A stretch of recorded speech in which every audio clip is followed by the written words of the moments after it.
السلام عليكم ومرحبا بكم معايا في فيديو جديد. وصفة اليوم هي وصفة المقروط الجزائري العاصمي. الوصفة هذه تجي بزاف بنينة، انا من محبين مقروط العسل. درت لكم باللوز، اكيد نتوما تقدروا ديروه بالكاكاو كما تقدروا ديروه بالغرس. تبعوا معايا مقادير وطريقة التحضير كيفاش نجهزوا هذا المقروط. نحتاجو 2 كيلات تاع السميد متبسط و2 كيلات تاع السميد خشين. انا استعملت مولا، تقدروا تستعملوا ماركه واحده اخرى. وغرفه كبيره تاع الفارينه، ام المقادير مكتوبين كما راكم تشوفوا. خلطوهم كامل، نديرو 2 مغارف تاع السكر، نص مغرفه تاع الملح، شويه بيكربونات عند راس المغرفه. تقدروا ما ديروهاش، من المستحسن انكم ديروها، ما اذا ما كانتش معليش لا حرج. عندنا كيله، انا هذا هو الكاس اللي درت به، لكم تشوفوا في هذا الكاس الكبير كملت عمرته بالزيت. يعني شتو وين كان لاحق بالسمن دايب، راح كملتو زيت فوالا. ونبسسهم هكا بيدينا كما راكم تشاهدوا. وبعد نروح نديرو عليهم نفس الكيله، يعني كيله تاع ماء الزهر. كاين اللي يديروا لي دام ويخلوه يبات، يعني بلا ما يديروا له الماء. انا طريقتي هذه هي من بكري، ملي ما درتها لكم في اليوتيوب. انا نحب ندير الماء زهر، علاش؟ باش يتفتحوا لي هذوك حبيبات السميد. كما تعرفوا الزيت ما شغل ما علاش يبيتوه بالزيت، الزيت ما ينفخش السميد، لازم نديروا شويه تاع الماء باش تخلوه يبات، باش هذوك الحبيبات تاع السميد يتنفخوا.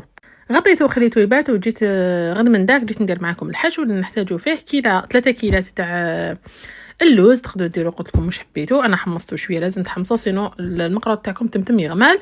ونص كيله تاع السكر، شويه تاع القرفه، بيضه. البيضه تاع البيضه راح تخليكم الحشو تاعكم يجي حاكم روحه، ما يتزربعش، ماشي داخل المقله.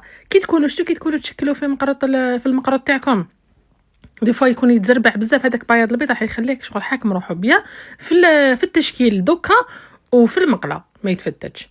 سما ننصحكم ديروا بيضه داخل الحشو تاعكم. انا كيلت بالكاس كيما شفتوا، راني نوجد هنا في البودان تاعي، ستفتهم كامل قدام بعضهم. خدمت لي بودان ستفتهم كامل باش من بعد تجيني خدمه سهله، نلقى كلش واجد قدامي، نغطيهم ونحطهم قدامي.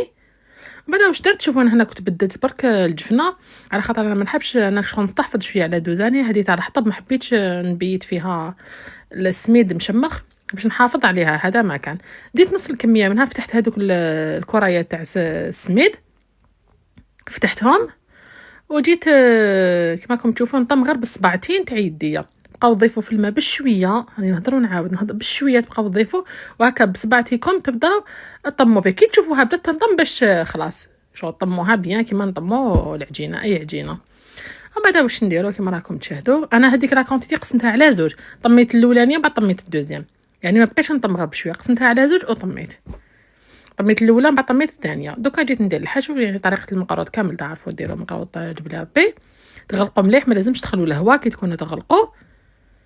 واللي ماشي موافق تخدم بالمقروط دير بودان صغير كيما هذا، ما ديروش بودان طويل بزاف. بعد عند التشكيل ولا كي تكونوا تدوروا فيه هكايا يجيكم صعيب ويدخل لكم الهواء. هذه هي، زيروا مليح قبل ما تبداو تدوروا. بعد واش ديروا؟ شتو هذاك الخليط تاع اللي خليته كوتي مازال ما شمختوش، نحيت منه شويه فقط، رميتو. زيدوا له شويه تاع السميد، انا مع الاول درت هكا، ما دزت له شويه تاع السميد متوسط، وديروه هكايا بالفوقه ونفضوا الزايد باش يجيكم الشكل تاع المقروط تاعكم شباب ويبان مرمل في الشكل تاعو. قلنا عاونوا بالسميد الى شتو روحكم تغبنتوا عادي. شكلت كيما تشوفوا طراسيت بهذيك تاع المقروط اللي فيها جهه مقروط وجهه بقلاوه، باش يجوكم كامل الحبات قد بعضهم. وبدات ماذا بكم تطلعوا مليح الحبه بالكوبات، تحكموا الزوج لي كوبات، طلعوهم هكايا. انا نزير برك مانيش نبان لكم، زيروا مليح باش تطلع الحبه توقف، فهمتوني؟ كامل بنفس الطريقه نوقفوهم من 4 جوايه. وجدوا كامل الكميه تاعكم، حطوها في سنيوه باش تبداو طيبوا وتبداو تقليو. احسن طريقه هذه هي، برك غطوها اذا كان عندكم شغل كليماتيزور شاعل ولا باش ما ينشف لكمش المقروط. وجدت المقروط تاعي واش درت؟ رحت وجدت العسيله اللي راح نعسل بها، باش من بعدها ديريكتومون من الزيت للعسل. انا استعملت عسيله تاع الوجدان، خدات لي 2 هكايا، على خاطر كما تعرفوا المقروط لازم يبات في العسل، يعني لازم يكون مغمور في العسل مليح باش يشرب. ماذا بكم زيت تكون سخونه، ديروا لها هاد الشوك تيرميك، تمر ما تسخن مليح، دخلوها 3 مرات وخرجوها، وبعد خلاص خلوها طيب.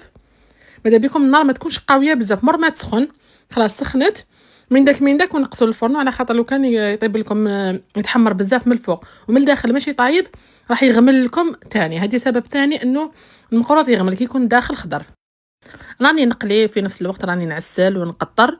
هنا انا راح نقطرهم العسل ماذا بيا انا، هي نورمالمون لو كان ما رانيش نفيلمي في فيديو لازم نوري لكم، لازم تخلوه يبات في العسل ولا تعسلوه مره ثانيه. دوك انا واش راح ندير كي نكون راح نتناولو نعاود نعسلو مره ثانيه. المقروط يحب انه يبات في العسل، هذه هي نصيحتي لكم باش يشرب لكم حتى للقلب. صراحه جا مفتت لداخل، جاي كيما فاش نقولوا حنايا مبسس لواحد الدرجه ما عندي ما نحكي لكم، جاي مرمل ما عندي ما نحكي لكم فيه. لازم تجربوا هاد الوصفه وتقولوا لي واش رايكم فيها، كنت تعرفوا وصفاتي وصفات ناجحين. يعني كي نقولوا صراحه ناش نقولوا الوصفات الناجحين.